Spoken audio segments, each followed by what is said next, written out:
Divisi Propam Polri memulai proses gelar perkara terhadap 7 terduga pelaku penembak Afan Kurniawan. Proses ini akan menentukan layak atau tidaknya para terduga pelaku untuk menjalani sidang etik.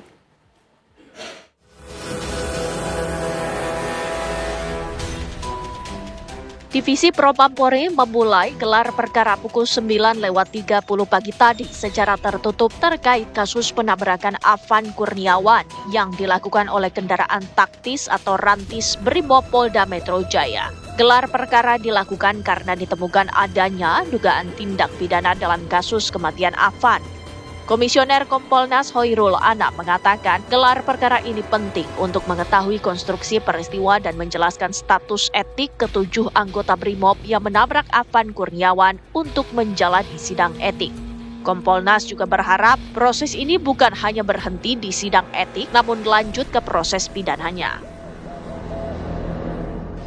Semoga gelar perkara ini bisa menjelaskan status nantinya. Tahap ini adalah tahap pertama, jadi tidak boleh berhenti di sidang etik yang maksimal tuntutannya adalah dan putusannya adalah pemecatan. Tapi kami berharap ini juga bisa berkembang dalam konteks pidana. Dalam kendaraan tersebut terdapat 7 anggota Brimob, yaitu Bribka Rohmat dan perwira yang ada di sebelahnya, Kompol Kosmas Kak Gae, dan yang berada di belakang yaitu Aibda M. Rohyani, Bribtu Danang, Bribda Mardin, Baraka Jana Edi, Baraka Yohanes David.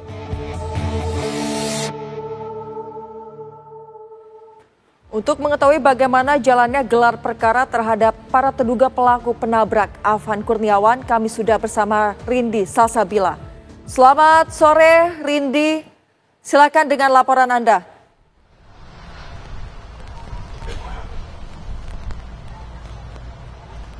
Ya, selamat sore Herninda dan juga pemirsa. Betul bahwa pada hari ini Propam Polri menggelar atau melangsungkan gelar perkara terkait tewasnya pengemudi ojek daring atas nama Afan Kurniawan berusia 21 tahun yang tewas ditabrak rantis pada Kamis 28 Agustus 2025 lalu saat terjadi demonstrasi di kawasan Bendungan Hilir, Jakarta Pusat. Dan memang untuk gelar perkara ini tadi dimulai sekitar pukul 9.30 waktu Indonesia Barat dan digelar secara tertutup. Namun dapat dipastikan bahwa Propam Polri ini menggandeng 2 pihak eksternal, yakni Kompolnas dan juga Komnas HAM. Dan tadi pun juga sudah dilaksanakan konferensi pers oleh Kompolnas dan juga Komnas HAM. Dan dari Kompolnas pun mengungkapkan bahwa untuk peristiwa ini diduga adanya pelanggaran etik dan juga pelanggaran pidana, yang mana untuk pelanggaran etik ini berkaitan dengan pasal 13 terkait mengganggu keselamatan dan polisi gagal menjamin keselamatan publik, yang mana dalam konteks ini adalah polisi dalam menjaga ruang publik. Adapun untuk sidang etik dan penyelidikan akan dilimpahkan kepada Barreskrim Polri dan sidang etik akan berlangsung besok Rabu 3 September 2025 yang akan dipimpin langsung oleh Majelis Etik. Dan juga untuk Komnas HAM tadi mengungkapkan bahwa untuk peristiwa ini diduga adanya pelanggaran HAM berat, sehingga memang untuk Komnas HAM ini akan terus mengawal kasus ini dan juga akan memeriksa juga rantis yang menabrak Afan hingga tewas ini.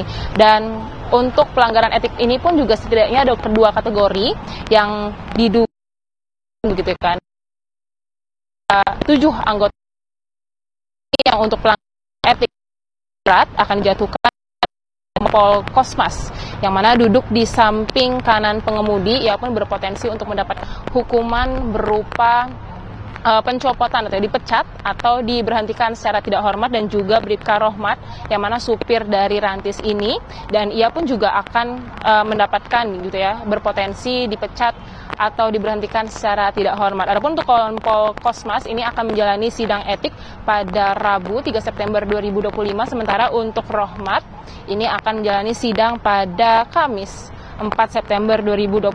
Dan Kompolnas pun juga meminta bantuan masyarakat untuk terus mengawal kasus ini dan juga terlibat dalam penyelidikan yang mana diantaranya adalah memberikan bukti-bukti berupa video, CCTV atau kronologi lebih lengkap agar kasus ini bisa diusut dengan tuntas. Dan juga setidaknya juga ada 5 oknum BRIMOB lainnya yang diduga begitu ya melakukan pelanggaran kategori sedang.